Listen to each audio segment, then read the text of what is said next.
ఓయ్ ఓయ్ ఉప్మా తినవా?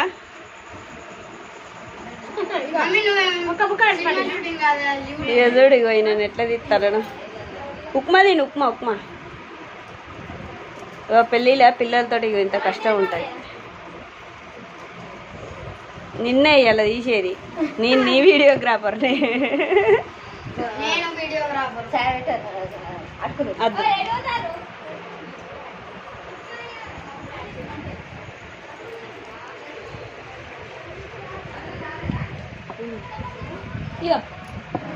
ఉప్మా తిను, ఉప్మా తిను. అంగడి తర్వాత చేసావు. మస్తు వస్తుంది మందిలో తీయాలి ఇట్లా మస్తు కవర్ అయ్యాలి. వర్షిత్ హాయ్ చెప్పు.